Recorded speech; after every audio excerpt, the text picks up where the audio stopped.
Hi guys, and as always, thanks for stopping by. Today we're going to be looking at a built-in tool Netbeans has that allows us to create GUIs, or graphical user interfaces, visually and with a lot less pain than trying to do it manually by code. So let's go ahead and get started. So we can see I've already created a Java project here I called my GUI. Nothing complicated there, nothing new we haven't seen before. We're going to right click and we're going to go to new. Now instead of going to new Java class as we've done in the past, we're going to go to new Java JFrame form. There's no Java in it. JFrame form. So I'm going to click on that. We're going to give it a name just like we would a class. I'm going to call it my frame. Hit enter. And we can see that we immediately get this nice palette. It's clean, it's simple, and here are the components that we can add to it. So visually, it's drag and drop. So let's go ahead and start with the pane, just because we can. Go and click there, and we can see that we can actually resize it to do whatever we want. And to highlight this feature, I think we're just going to make a very simple program that's going to take in two numbers from the user and then return the sum of those two. So we'll come over here to our swing controls. So if we come up here, my screen's a little small, so you might have a little more screen real estate than I do, but if you go up and down, we can see lots of options here. So let's start with, let's see, I want a label to announce to the world what's happening. So we'll come over here, click and drag, and we can see that it's added down here on the bottom left. This is going to help us keep track of things a little easier. Now, one thing that Netbeans does that I don't particularly care for is it names it JLabel1 and JLabel through however many JLabels you have. When you're actually working in the code, because we do have to work with code eventually, this causes a lot of nightmares trying to figure out what goes to what.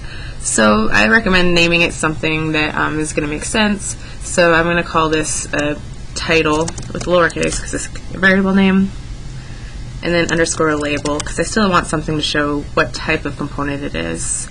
And then also I don't want it to say JLabel1. I'm going to edit the text, and I'm going to call, say, some these.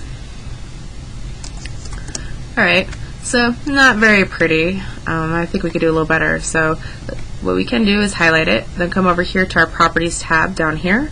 We have this font option, so we're going to click on these three options, three little dots to the side of it. Just like in Word or anything else, we have the option to make it fancy however we want. I think I'm going to go with the bold italic, set it fairly big.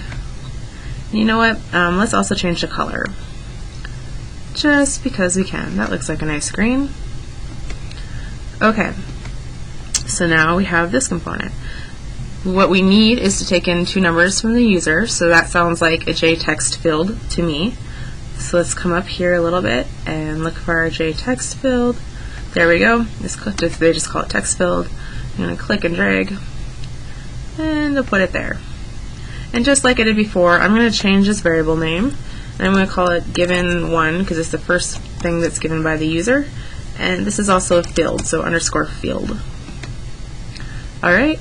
And I'm going to change the text to give number. Alright, and that's a little small, so I'll click and drag, make it a little bigger. Alright, then we can simply copy and paste this. Or you can use Control-C too. Well, in fact, I'll use Control-V there. And we see a little warning pops up. We'll place it. And we look down here, it gave it the same name, only appended a 1 to the end of it, which is still not quite what we're looking for. So let's still change that variable name to given2. Alright, so once these user enters these two values, we want to give them the option to click a button to add so we know to take action. So again, we're going to come up here, click on the button, drag over, maybe a little more to the left, that text. And then again, rename that variable. Oops, not what I meant to click on.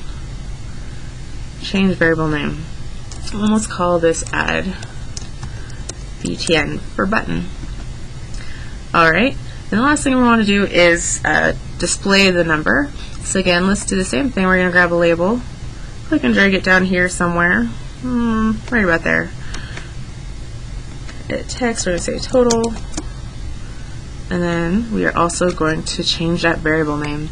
Now it sounds a little tedious changing the variable name, I admit, but like I said, this gets so hairy so quickly. I really am a strong believer in taking the time to do this. It'll make your life so much easier.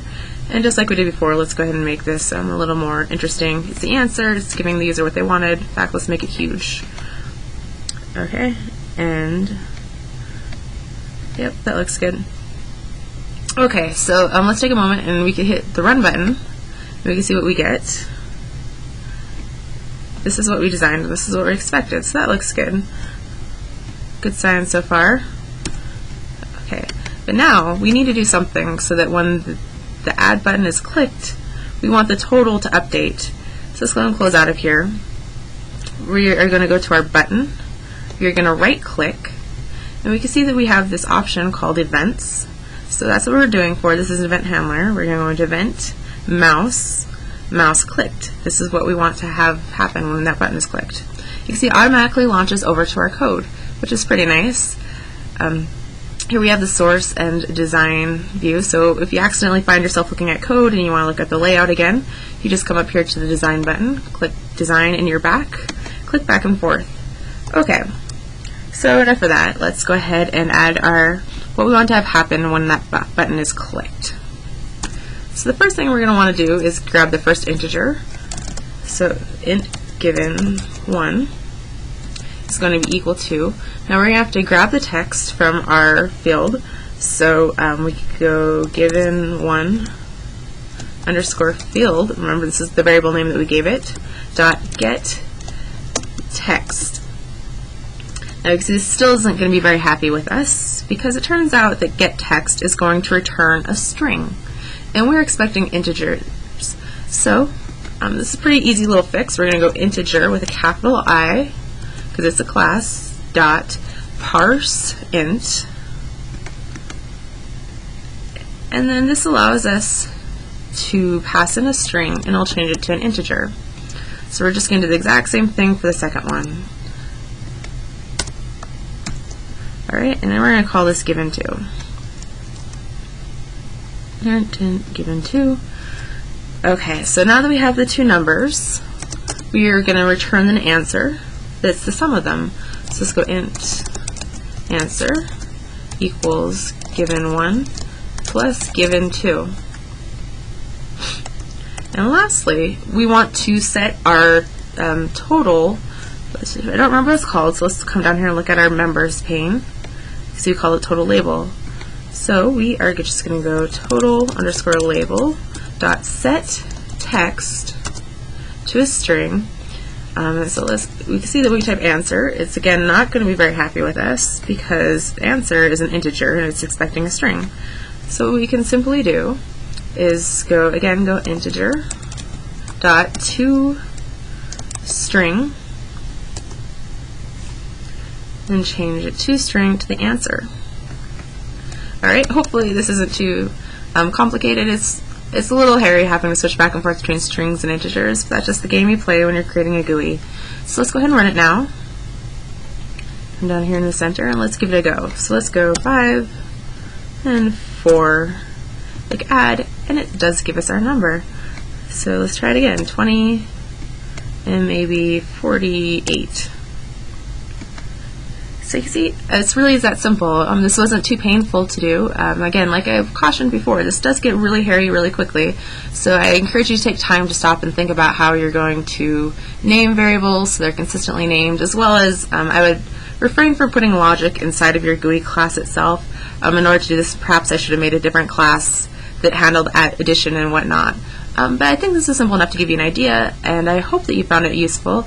It looks very impressive in future assignments in your coding career if you can make a GUI for your homework without even having to do it straight from the command line. So I hope you found it useful. As always, feel free to leave comments or questions in the section either below this YouTube video or on my website, where you can request different topics as well. So if you enjoy this video and would like to learn to do other things, please do let me know. Alright, thank you, and I will see you next time.